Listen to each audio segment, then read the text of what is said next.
Hello আমার ভালোবাসার গরুমুরু বন্ধুরা, কেমন আছো তোমরা? নিশ্চয়ই অনেক ভালো আছো আর আমার ভিডিওগুলো দেখে দেখে খুব সুখ নিচ্ছ। আমি তোমাদের সুখ দিতেই তো তোমাদের জন্য নিয়মিত সব মজার মজার ভিডিও নিয়ে আসি। আজকে তোমাদের জন্য বৌদি আর কাকিমার ইচ্ছা পূরণের দ্বিতীয় অংশ নিয়ে চলে এসেছি। তো চলো তোমাদের সুখের সাগরে নিয়ে যাই। তার আগে তোমরা আমার চ্যানেলটি সাবস্ক্রাইব করে দিও প্লিজ। যাই হোক, আদু ভাই তার ট্রেডমার্ক কণ্ঠে অনেককে বললেন, কেমন আছেন প্রফেসর সাহেব? নতুন একখান জিনিস দেখলাম আপনাদের বাড়িতে। তো কি সেই জিনিস? এটা দিয়ে আপনার দরকার কি? মুখ ফসকে বের হয়ে গেছে, ভুল করলাম নাকি এমনটা মনে মনে ভাবছি অনেক। আদু ভাই বললে, স্যার দেখি ফাল পারে। ওই জলিল, শামসুর, ধর তৈরে। ওরা দুজন অনেককে চেপে ধরলো। আদু ভাই অনেকের হাফ প্যান্ট নামিয়ে দিল, এরপর অনেককে ঝাড়ি মারলো। কান্দেন না স্যার, যান, পরের বার যখন ধরবো তখন কিন্তু খবর আছে। এমন ফোটেন চিপাগুড়ি পেরিয়ে হনহন করে ফিরে যাচ্ছিল অনেক। তাকে শিলা আন্টি হাতছানি দিয়ে ডাকছেন। ওনার বাড়ি এখানে। উনি অনেককে বললো, কি হয়েছে অনেক, আর ইউ ওকে? আদু ভাই কি কিছু বলেছে নাকি? আমি কিন্তু পুরো ঘটনাই দেখেছি। অনেক তাকে বললো, কাউকে বলবেন না প্লিজ। সে বলল, সবাইকে বলে দেবো। এটা বলতেই হবে, না হলে পেট ফিটে মরে যাবো। এটা আমার প্রেস্টিজ ইস্যু। প্লিজ না। না, বলবোই। ঠিক আছে, আমিও বলে দেব। কি কি বলবে তুমি? পিসির ঘরে আপনি কি করেন সেটা বলে দেব। কি কি কি কি কি কি করি আমি? আমার প্যাচে পড়ে এখন তোতলাচ্ছেন? আপনারা যে একে অপরের সবকিছু ছুঁয়ে সুখ নেন, এসব আর কি। আমি সব জানি। হায় ভগবান, বলো না প্লিজ। ঠিক আছে, আচ্ছা যাও, আমিও তোমার ঘটনা কাউকে বলবো না, প্রমিস। বাড়ি ফিরতে একটু দেরি হলো অনেকের। অনেক এসে বললো, অসিত এসে বললো, দাদা ছোট কাকি তোকে ডেকেছে। অনেক তার ঘরে গেল। পাতলা ফিনফিনে একটা শাড়ি পরে শুয়ে আছে কাকি। ডেকেছো নাকি কাকি? কি হয়েছে কাকি, বলো না। তোর ফার্স্ট এড বক্সটা নিয়ে আয় বলছি। অনেকের একটা ফার্স্ট এড বক্স আছে। ছোটখাটো দুর্ঘটনা হলে অনেকের ডাক পড়ে। সেদিন অসিতের ফোড়া কেটে দিয়েছিল অনেক। কেউ কেউ দুষ্টুমি করে এখন তাকে ডাক্তার সাহেব ডাকা শুরু করেছে অনেককে। যাই হোক, বক্স নিয়ে কাকির ঘরে এলো অজিত।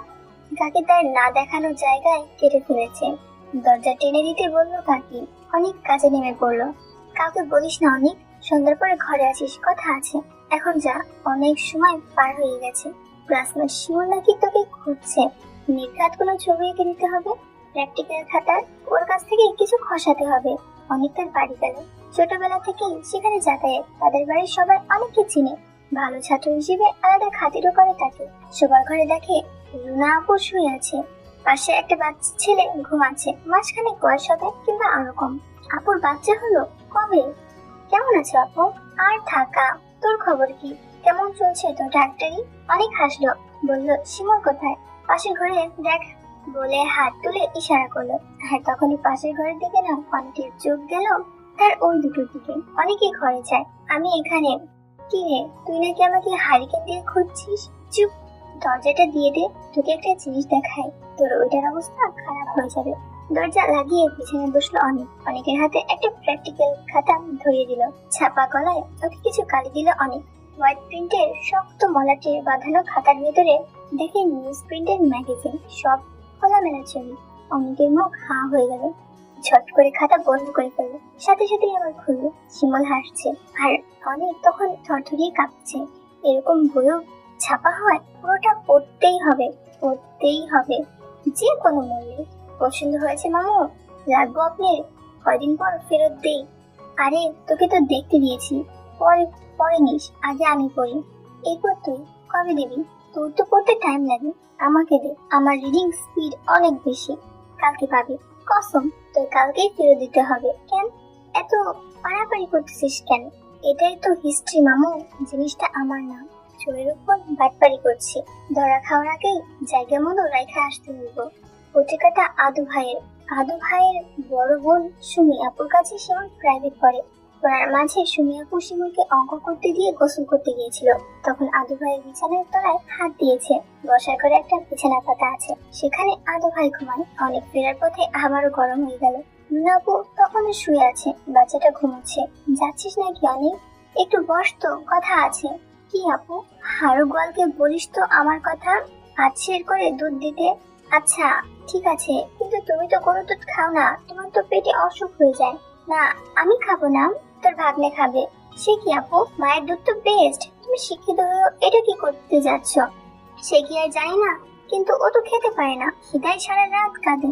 অনেক সন্ধ্যার আগে ছোট কাকির সঙ্গে দেখা করলো। এখনো লাগছে নাকি কাকি? না রে, প্রতিদিন কিন্তু ব্যান্ডেজ চেঞ্জ করতে হবে। সেদিন রাতে খাবার পর কাকির ঘরে গেল অনেক এবং নতুন ব্যান্ডেজ বেঁধে দিল। নিভাদি অনেকের ঘরে থাকবে এরকমই ডিসিশন হয়েছিল, কিন্তু সেদিন সন্ধ্যাতেই তিনি চলে যান। অনেকের দিদি নিভাদির নাকি শরীর খারাপ, তাই জামাইবাবু এসে নিভাদিকে নিয়ে গেছেন। এরকম একটা চান্স এভাবে নষ্ট হতে মেজাজ খারাপ হয়ে গেল অনেকের।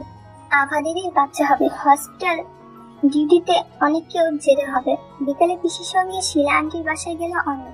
ওনার গায়ে হলুদ, বিশাল আয়োজন। হলুদ শাড়ি, হলুদ ব্লাউজ, হাসি হাসি মুখ।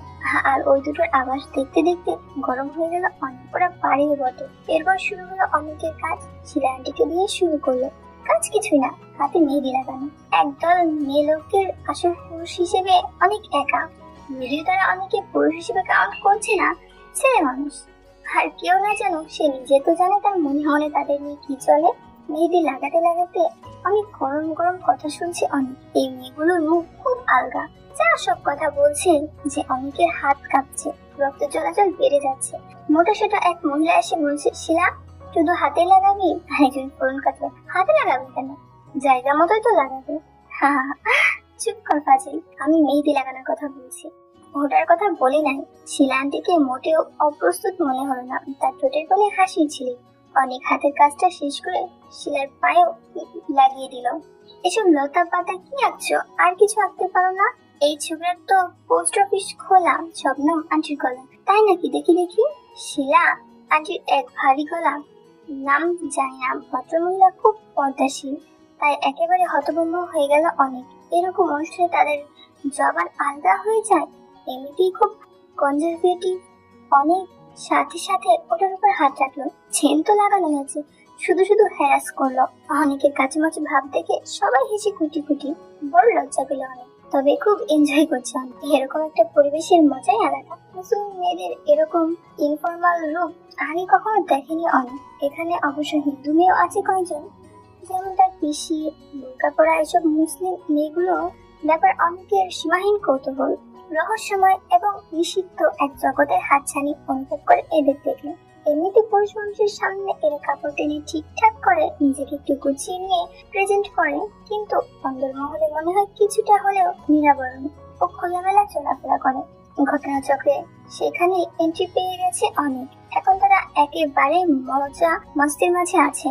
কোথায় লাগাম নেই, ওড়না বোরকা জায়গা মতো নেই। শিলা আন্টি বান্ধবীর অনেককে ধরলো, তাদেরও মেহেদি লাগিয়ে দিতে হবে। অনেক বলো, আপনাদের সময় আসুক, বিয়ে করেন তখন খবর দিন। বলে যে এখনই দাও। অনেক তাদের বুঝিয়ে বললাম যে দেখেন কত সময় লাগে, সবাইকে তো লাগাতে পারবো না। যে কোনো পিসিকে বললো, তোর ভাইপো তো এই বয়সেই চায়, ওর বিয়ে দিয়ে দে। তারপর বিয়ে বাড়ি আর কি কি হলো আমি তোমাদের আগামী দিন জানাবো। শুনতে চলে এসো কিন্তু। তো বন্ধুরা, কেমন লাগলো আমার আজকের ভিডিওটি? এমনই সব মজার মজার গল্প শুনতে আমার চ্যানেলটি সাবস্ক্রাইব করে আমার সাথেই থেকো। তোমরা সবাই অনেক অনেক ভালো থেকো, আর আমার গল্পগুলো শুনে শুনে নিজেকে শান্ত রাখো। Bye bye.